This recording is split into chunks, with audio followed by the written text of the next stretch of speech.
G'day lads, welcome back to the potty. After a long break, we're finally back and we have an absolute treat for you today as we're joined by the 26th pick in the AFL draft, St Kilda young gun, the man who needs no introduction, Matty Allison. Firstly, thanks for jumping on, Matt. Obviously, it means a lot. But before we get into the questions and whatnot, myself and Largs would like to, congratulate you on getting, picked up by the Saints. What was that like, to hear your name be called out on draft night with family and friends around, though it's not, the same as you were not at the venue or whatever. But to, have all your family and friends around to, hear your name be read out. What was that like? Oh, first of all, boys, thanks so much for having me on and appreciate the kind words there. I really appreciate that. But look, words can't describe the feeling when my name was read out, to be honest. I suppose actually it was quite funny. When my telecast on Foxtel was delayed by about 15 seconds or so.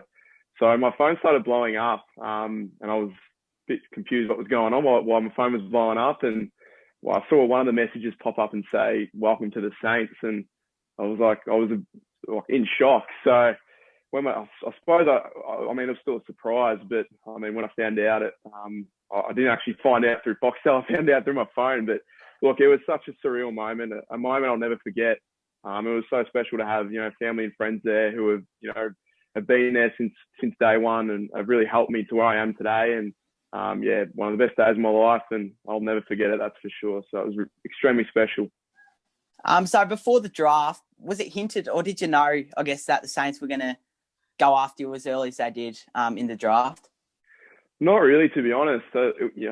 For me, there was no guarantees, and I suppose from a Victorian point of view, we not playing at all this year, it was going to make it really tough to see if an opportunity on our AFL list was going to be presented to us. And look, there was no guarantees. I had spoken to them, but it was still a massive surprise when they read out my name, and couldn't have asked for a better club to be picked up by as well. So no, it was a massive surprise, mate. So which made it even more special.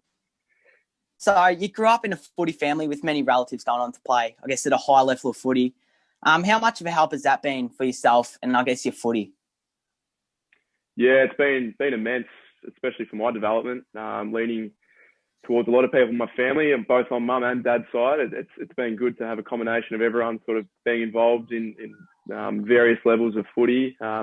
They've all been huge as well. They've helped me a lot, and it's been good to, especially going through my draft year. It was really good to lean on them for advice and how they went about it and the way I should be going about it too. So, not just people who are involved in footy in my family, but a lot of people have helped me get to this point. So I've been very fortunate and grateful. Are you growing up, or even now, do you have any found or favourite memories of such whilst playing footy? Yeah, probably my most memorable moment was probably playing for Kilda Cannons last year as a bottom major. Played the 10 games, and being a part of the NAB League, probably the most elite junior boys competition for the under 18 comp for the state in Victoria, and that was awesome to be a part of that.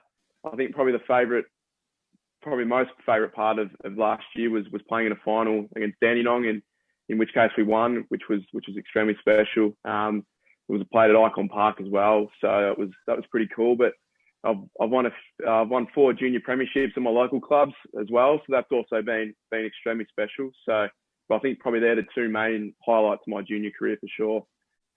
Growing up, was there any particular age as such that you first got into footy? Yeah, I was probably pretty much like every normal, ordinary Australian kid. It was probably Auskick for me back in, I was about 5 or 6. So played about 2 years of Auskick and then started playing, competitive footy when I was 7. So in the under 10s at my local club. So, been playing, almost around 12 or so years I've been playing. So, and hopefully many more years to come as well. Growing up, did you look up to anyone not just in the AFL industry, but in general, like as a role model or someone just to follow their footpath? Yeah, probably my biggest influence, and someone who I've always looked up to, is my past. So my mum's dad. Aside from footy, he's a terrific person. He's got great morals and he's a great character, and I'm extremely close to him as well. So he's someone that I've always looked up to and had a really strong connection with. So he's probably, aside from mum and dad, he's probably been the biggest influence on my life for sure. Yeah. And you're also a very handy player to have in your team. You can play just about anywhere on the ground that's known, but you're more of a key forward. Have you always played this sort of position through your junior ranks, or get moved around like most junior clubs do? No, I've sort of been moved around, to be honest, boys. My local club had sort of the way they introduced particularly junior players is they wanted everyone to be exposed to every position. So particularly under 10s, you would basically rotate it every quarter. So, but I found predominantly in my top age year of junior footy, I'd play predominantly as a forward, whereas as a defender, whereas my bottom age year, I'd predominantly play as that key forward. So it's been good to be exposed to sort of either end of the ground, and I've also played a little bit on the wing as well. So I like to think I have a lot of versatility in my game, which is I think it helps. So yeah. You're one of the number of Victorians that have shot into the draft radar despite not playing any top age footy this year. Do you reckon there's a reason for that? Not too sure, to be honest. I think, we were lucky enough to get in 2 trial games at the start of the year, which for me probably really helped my chances. I was reasonably overall pretty happy with how I performed there. And I suppose just with this COVID period, I just saw it as an opportunity to just keep improving and keep getting better. And I think the combine as well really helped me getting where I am now. It was good to test pretty well overall on that as well. So yeah, I think those 2 trial games really helped. And then my testing results at the recent combine were probably 2 of the big reasons why I was lucky enough to get an opportunity. So you mentioned that you played, obviously, NAB League games with the Kilda Cannons. What was that like as an experience? Yeah, it was an unbelievable experience, I suppose. Getting that exposure to play against some of the elite players of your age group, and a lot of those guys that I've played with and played against have gone on to make it as AFL footballers. So I suppose it's been massive in sort of helping that transition into the next level, having that exposure against some of the elite players. So yeah, I absolutely loved my time at Kilda and couldn't have asked to be a part of a better club either. So it was awesome. You also mentioned how you had a very successful draft combine and finished quite high up in the endurance running. What was that like, leading up to the combine? And did you feel as if there was any added pressure on yourself?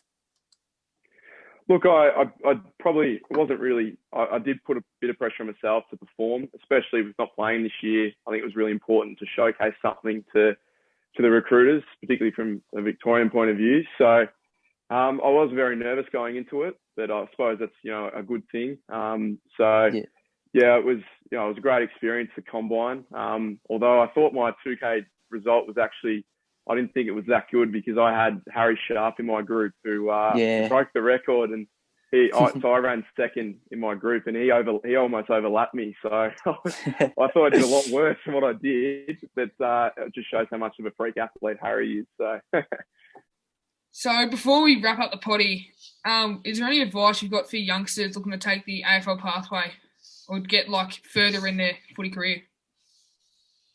Yeah, I suppose I know a lot of people say it, but I think for any aspiring young kid who wants to make it, I suppose particularly early days, really enjoy your footy. Play the game for the love of it. Play because you get to play with your mates and you get to have fun. I think it's really important that, of course, you got to work hard and whatnot, but just really enjoy yourself. Sometimes that can be a little bit difficult because there is a lot of, pressure and expectation that is put on you. But if you can try and get some enjoyment out of it, I think it's so important because at the end of the day, it's a game that we all love. And if you can enjoy it, I think that's the main thing. And aside from the enjoyment part, just try and work on things every day. It doesn't mean go for a 10K run. Just do little things to give yourself every opportunity. I found, particularly for me, doing the little things right, does go a long way. So aside from the enjoyment, just try and get something out of yourself every day. And yeah, hopefully you can make a career out of it. Cheers, mate, for coming on for a chat. Love talking to you. Best of luck for next year in the league, and can't wait to see you tear it up.